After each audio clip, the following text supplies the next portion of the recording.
नमस्कार। पादप जगत मतलब प्लांट्स की दुनिया कितनी विशाल और विविध है, लेकिन क्या इसका क्लासिफिकेशन हमेशा से ऐसा ही था जैसा हम आज जानते हैं? नहीं, बिल्कुल नहीं। पहले चीजें काफी अलग थीं। हाँ, जैसे वो विटेकर का 1969 वाला 5 किंगडम क्लासिफिकेशन था। उसमें प्लांटी यानी ये पादप जगत एक काफ़ी इम्पोर्टेंट हिस्सा है। आज हम इसी पर थोड़ा गहराई से बात करेंगे और हमारे पास जो जानकारी है वो एनसीईआरटी टेक्स्ट बुक पर आधारित है। तो आज का मिशन क्या है? हम प्लांट्स के जो मेन ग्रुप्स हैं ना, शैवाल मतलब एल्गी, फिर ब्रायोफाइट्स, टेरिडोफाइट्स, जिम्नोस्पर्म और एंजियोस्पर्म, हम्म। इनकी मेन खासियतें क्या हैं और ये जो क्लासिफिकेशन है ये टाइम के साथ कैसे बदला है उसे समझेंगे। तो शुरू करते हैं। ये क्लासिफिकेशन बदला कैसे? सुना है पहले फंजाई, मोनेरा, प्रोटिस्टा भी प्लांट्स में ही गिने जाते थे। हाँ, बिल्कुल। शुरुआती जो सिस्टम थे जैसे लीनियस का, वो बस कुछ बाहरी लक्षणों पर आधारित थे। मतलब पौधे की आदत कैसी है, रंग कैसा है, पत्तियों का नंबर या शेप। अच्छा। तो वो सिस्टम थोड़े आर्टिफिशियल थे। कम लक्षणों पर बेस्ड होने के कारण कभी-कभी करीबी रिश्तेदार प्रजातियां भी अलग हो जाती थीं। और ये भी दिक्कत थी कि कायिक लक्षण मतलब वेजिटेटिव कैरेक्टर्स और लैंगिक लक्षण मतलब सेक्सुअल कैरेक्टर्स दोनों को बराबर वजन दे दिया था। हाँ, वो सही नहीं था क्योंकि वेजिटेटिव कैरेक्टर्स तो माहौल के हिसाब से आसानी से बदल जाते हैं। इसीलिए बाद में नेचुरल क्लासिफिकेशन सिस्टम्स आए, जैसे बेंथम और हुकर का। अच्छा। इन्होंने सिर्फ बाहरी नहीं बल्कि अंदरूनी फीचर्स को भी देखा, जैसे एनाटॉमी, एम्ब्रियोलॉजी, फाइटोकेमिस्ट्री मतलब सेल का स्ट्रक्चर कैसा है, भ्रूण कैसे बनता है, केमिकल्स कौन से हैं पौधे में। ओके। और आजकल तो हम फाइलोजेनेटिक क्लासिफिकेशन सिस्टम्स इस्तेमाल करते हैं। फाइलोजेनेटिक मतलब जो जीवों के बीच इवोल्यूशनरी रिलेशनशिप्स, उनके विकास के संबंधों पर आधारित हैं।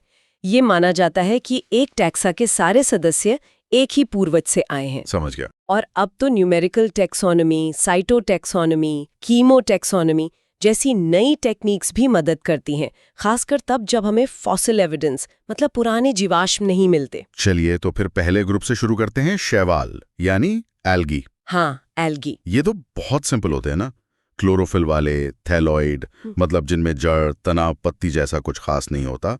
ऑटोट्रॉफिक मतलब अपना खाना खुद बनाते हैं। बिल्कुल। और ज्यादातर पानी में मिलते हैं, मीठे पानी में भी, समुद्री पानी में भी। लेकिन सिर्फ पानी में ही नहीं, नम पत्थरों पर, मिट्टी, लकड़ी पर भी उग जाते हैं। हाँ, और कभी-कभी तो फंजाई के साथ मिलकर लाइकेन बनाते हैं, या जानवरों पर भी, जैसे स्लॉथ पेयर पर। अरे वाह! और साइज में तो बहुत फर्क होता है इनमें। वॉलवॉक्स जैसी कॉलोनी बनाते हैं, यूलोथ्रिक्स जैसे फिलामेंटस होते हैं, और वो बड़े-बड़े समुद्री शैवाल, केल्प्स भी तो होते हैं। हाँ, केल्प्स तो काफी विशाल हो सकते हैं और इकोलॉजी के लिए ये बहुत जरूरी है। सोचिए, हमारे प्लैनेट का लगभग आधा कार्बन डाइऑक्साइड फिक्सेशन तो एल्गी ही करती हैं। आधा CO2, ये तो बहुत ज्यादा है। हाँ, और ऑक्सीजन छोड़ती हैं। पानी में जो फूड चेन है उसका बेस है ये। और इनका इकोनॉमिक यूज भी है खाने में। हाँ, कुछ शैवाल जैसे पोरफायरा, लैमिनेरिया, सरगासम खाए जाते हैं, और एल्गिन, कैरेगिन जैसे हाइड्रोकोलॉइड्स मिलते हैं जो पानी सोखते हैं। अच्छा, और वो अगर जो जली वगैरह में यूज होता है। हाँ, अगर जेलिडियम और ग्रेसिलेरिया से मिलता है। और क्लोरेला नाम का शैवाल तो प्रोटीन से भरपूर होता है। स्पेस ट्रैवलर्स भी इसे फूड सप्लीमेंट की तरह इस्तेमाल करते हैं। कमाल है। मतलब ये छोटे-छोटे जीव कितने काम के हैं। और रिप्रोडक्शन भी कई तरीकों से होता है। Vegetative, asexual, sexual. Sexual reproduction में गैमीट्स एक जैसे आइसोगेमस, अलग-अलग साइज के एनाइसोगेमस, या फिर एक बड़ा नॉन मोटाइल फीमेल और छोटा मोटाइल मेल ऊगेमस हो सकता है। अच्छा, अब आते हैं ब्रायोफाइट्स पर। इनमें मॉज और लिवरवर्ट आते हैं। इन्हें पादप जगत के उभयचर यानी एम्फीबियंस ऑफ प्लांट किंगडम भी कहते हैं। ऐसा क्यों? क्योंकि ये रहते तो मिट्टी में है, पर सेक्सुअल रिप्रोडक्शन के लिए पानी पर निर्भर होते हैं, ठीक वैसे ही जैसे एम्फीबियंस होते हैं। ओके। इनका शरीर एल्गी से थोड़ा ज्यादा डेवलप होता है, थैलस जैसा, पर असली जड़, तना, पत्तियां नहीं होती। ये राइजोइड से सबस्ट्रेट से जुड़े रहते हैं। और इनका मेन प्लांट बॉडी हैप्लॉइड होता है, गैमेटोफाइट। हाँ, मुख्य पौधा हैप्लॉइड गैमेटोफाइट होता है, जो गैमीट्स बनाता है, मेल के लिए एंथेरिडियम और फीमेल के लिए आर्किगोनियम। पानी में male gamete antherozoid, female gamete egg तक पहुंचता है। फर्टिलाइजेशन होता है। फिर जाइगोट बनता होगा। हाँ, जाइगोट बनता है जो डिप्लॉयड स्पोरोफाइट बनाता है।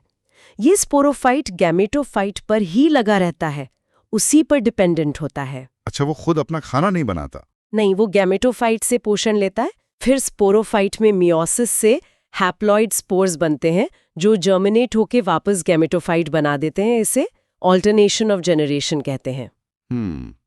इकोनॉमिक इंपॉर्टेंस इनकी कम है शायद। हाँ, बहुत ज्यादा नहीं है, लेकिन स्फेग्नम नाम का मॉस है जिससे पीट मिलता है जो फ्यूल की तरह यूज होता है और पैकिंग मटेरियल में भी काम आता है। और इकोलॉजिकली ये इम्पॉर्टेंट है क्योंकि ये चट्टानों पर उगने वाले पहले ऑर्गेनिज्म हो सकते हैं, मिट्टी बनाते हैं। यानी मिट्टी बनाने में इनका रोल है। अब अगला ग्रुप है टेरिडोफाइट्स। इनमें हॉर्स टेल और फर्न आते हैं। हाँ, टेरिडोफाइट्स। ये पहले टेरेस्ट्रियल प्लांट्स थे जिनमें वैस्कुलर टिश्यूज, जाइलम और फ्लोएम डेवलप हुए। बिल्कुल, ये एक बहुत बड़ा एवोल्यूशनरी स्टेप था। ये ठंडी, नम, छायादार जगहों पर मिलते हैं और इनमें मेन प्लांट बॉडी स्पोरोफाइट होती है, जिसमें असली जड़, तना, पत्तियां होती हैं। हाँ, स्पोरोफाइट डोमिनेंट होता है। पत्तियां छोटी माइक्रोफिल या बड़ी मैक्रोफिल हो सकती हैं। स्पोरेंजिया जिनमें स्पोर बनते हैं वो स्पोरोफिल्स नाम की पत्ती जैसी स्ट्रक्चर्स पर होते हैं। कभी-कभी ये स्पोरोफिल्स मिलकर कोन या स्ट्रोबिलस बना लेते हैं, जैसे सिलेजिनेला और एक्वासेटम में। इनका लाइफ साइकिल कैसा है? इसमें भी गैमेटोफाइट और स्पोरोफाइट पीढ़ियां ऑल्टरनेट करती हैं। स्पोर्स जर्मिनेट होकर गैमेटोफाइट बनाते हैं जिसे प्रोथैलिस कहते हैं। इसे उगने के लिए ठंडी, नम जगह चाहिए होती है। अच्छा, तो पानी यहाँ भी जरूरी है? हाँ, फर्टिलाइजेशन के लिए पानी जरूरी है। मेल गैमीट को फीमेल गैमीट तक तैर कर जाना होता है। इसी वजह से टेरिडोफाइट्स का फैलाव लिमिटेड जगहों तक ही है। फर्टिलाइजेशन के बाद जाइगोट से फिर स्पोरोफाइट बनता है। और आपने कहा था ये होमोस्पोरस होते हैं ज्यादातर? हाँ, ज्यादातर एक ही तरह के स्पोर्स बनाते हैं, लेकिन कुछ जैसे सिलेजिनेला और सैल्विनिया वो हेटेरोस्पोरस होते हैं।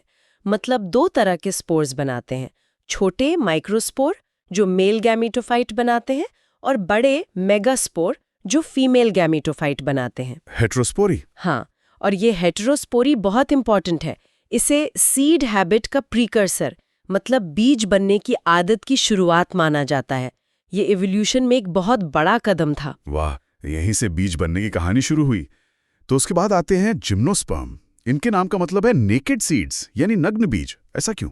क्योंकि इनके जो ओव्यूल्स होते हैं वो किसी ओवरी वॉल से ढके नहीं होते, और फर्टिलाइजेशन के बाद जो बीज बनते हैं वो भी एक्सपोज्ड रहते हैं, खुले रहते हैं। अच्छा, मतलब फल नहीं बनता इनमें? नहीं, इनमें फल नहीं बनते।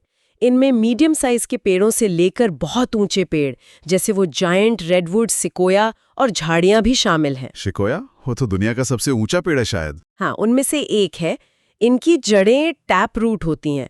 कुछ में माइकोराइजा होता है, जैसे पाइनस में फंगाई के साथ एसोसिएशन, या साइकस में कोरोलॉइड रूट्स होती हैं जिनमें नाइट्रोजन फिक्स करने वाले साइनोबैक्टीरिया रहते हैं। और पत्तियां? वो खास होती हैं? हाँ, पत्तियां अक्सर एक्सट्रीम कंडीशंस झेलने के लिए अडेप्टेड होती हैं।